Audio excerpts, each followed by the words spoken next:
This week in post, contrast, clarity, sharpening, when do I use what and why?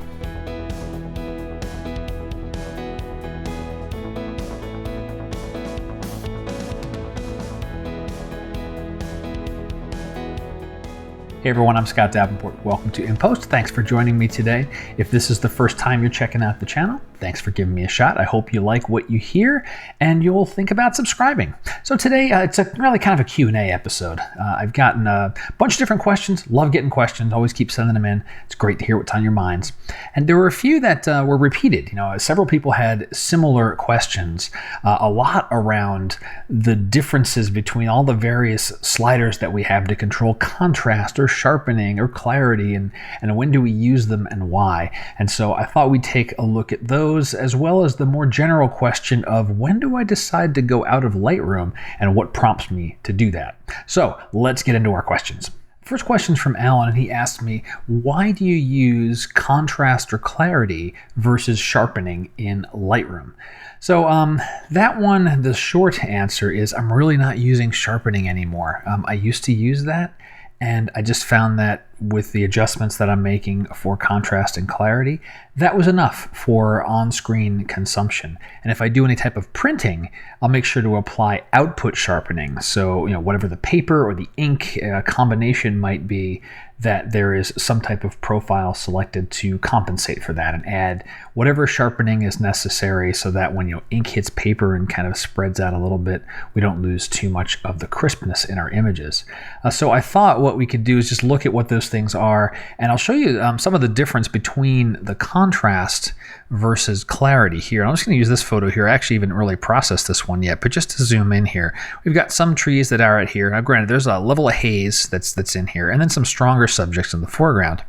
Now contrast, right over here, what that's really going to do is stretch out our histogram. And so we're going to see darker things get dark, brighter things get bright. So as I start pushing that, it's really just stretching it out. You can see those trees in the background in particular. They're kind of getting dark and a little bit dingy, a little bit muddy. Probably pushing it a little too far on this photo.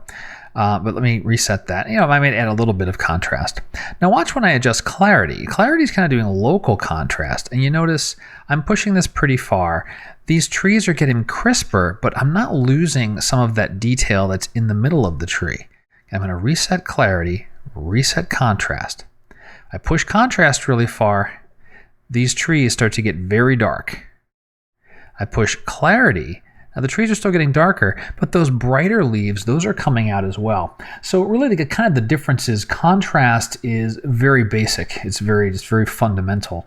Whereas clarity is more like local contrast or micro contrast. It's really looking at much smaller objects in the scene. Now, this topic about when to use contrast, clarity, it kind of dovetails into another question I have for this episode of when do I turn to ON1 instead of Lightroom. And this is one of those areas when I really want more control over contrast and I don't want to have to deal with brushing. But I'm going to hold that thought for now. Let me just show what we're talking about with sharpening. So sharpening is another detail area, and something what would happen often or is done often, I'll just put this spot here so we can see some tree and some background, is we have these sliders here for adding sharpening. And there's some default value that's added by Lightroom, and I usually just leave it alone. I just don't touch it. I leave it where it is. But how this operates is we can increase the amount of sharpening, and we'll see, and I'll push it very far. So you can see in this little thumbnail, we're getting much crisper lines on those trees, and to the point of it getting a little bit crunchy there, especially in the water, right? You can see the water's gotten very crispy. If I reset that, look at the water, it's gotten smoothed out. The tree line in the background, I'll push that back up high and then back down to its nominal level. You're seeing that it's getting very exaggerated. So normally how folks will work with this, they use the masking slider to mask the sharpening away from solid areas. If you press and hold the Alt key on a Mac, or the, I think it's the, I think it might actually also be the Alt key on a PC, I'm sorry, Alt on a PC and Option on a Mac. All these black areas, the sharpening will not be applied.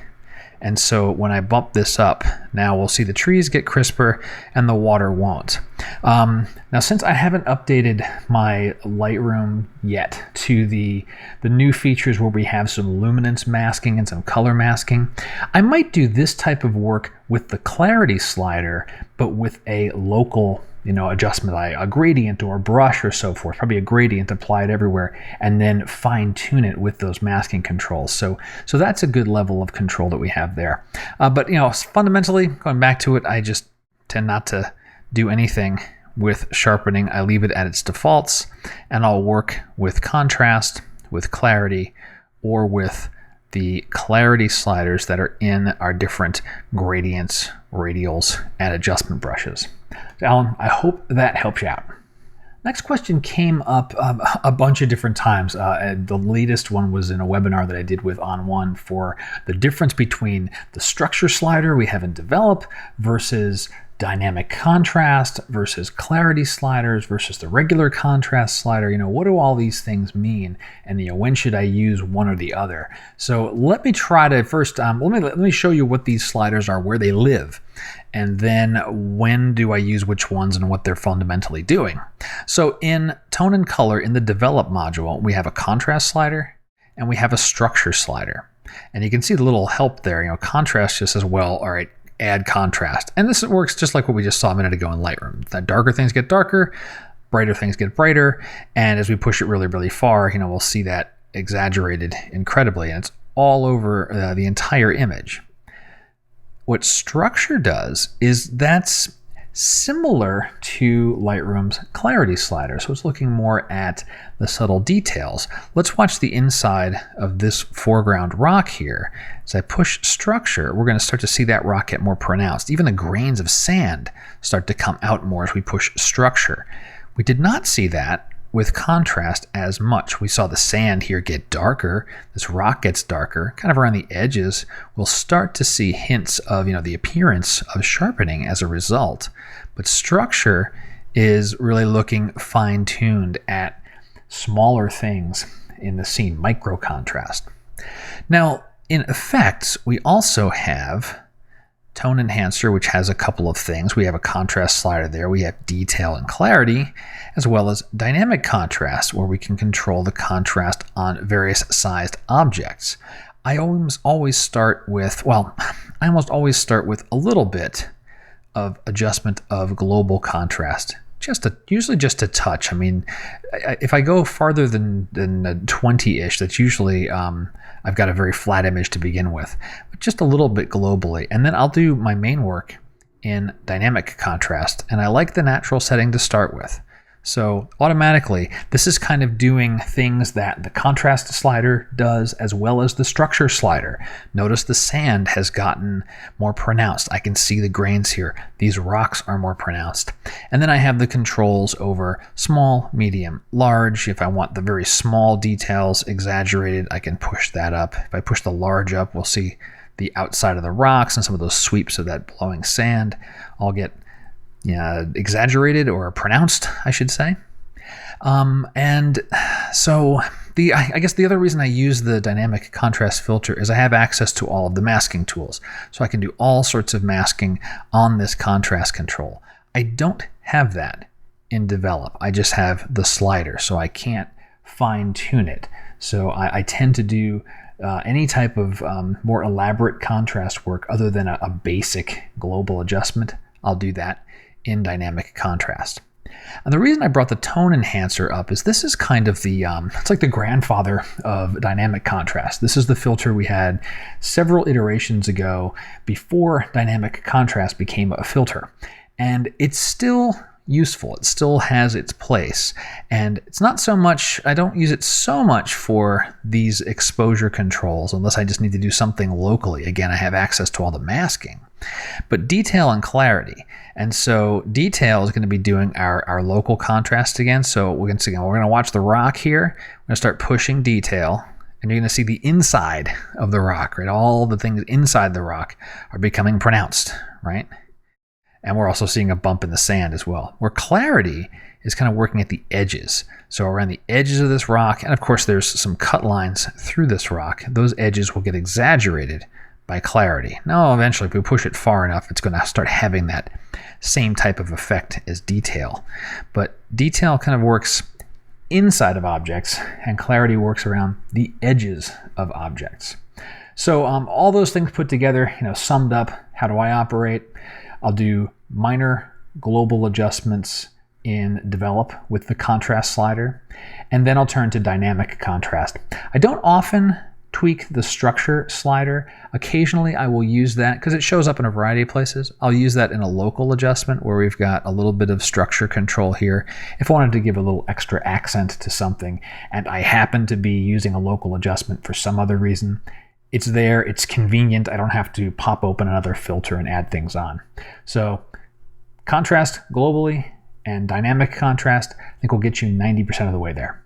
Last question is from Chris, and he asks, when do you leave Lightroom and go into ON1? What prompts you to do that?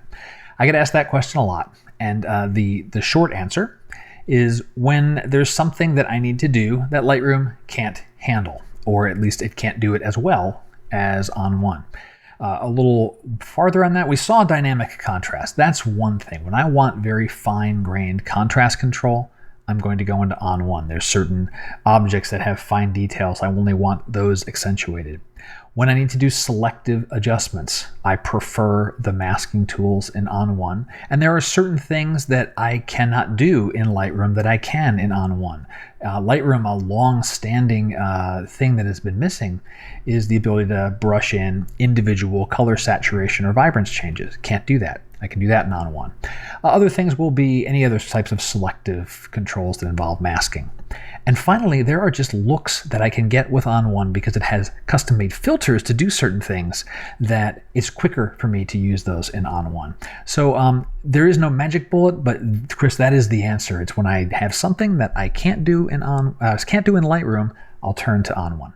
I'd say the tip of the week is clarity. Whether it's clarity sliders or structure sliders in ON1, clarity sliders in Lightroom, those are going to do your micro contrast, your localized contrast, and that's going to really accentuate individual details inside of objects. And that's going to do it for today's In Post episode. I hope you've enjoyed it, and if you did, please let me know somehow. You can contact me through my website, comments on the video below. Love to hear what you're thinking. Please send in your questions. Keep those questions coming. That's been great.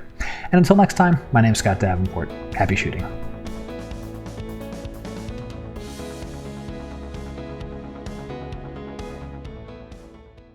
So I thought I'd put them all together here, and I forgot the main part of the intro there. That's not good.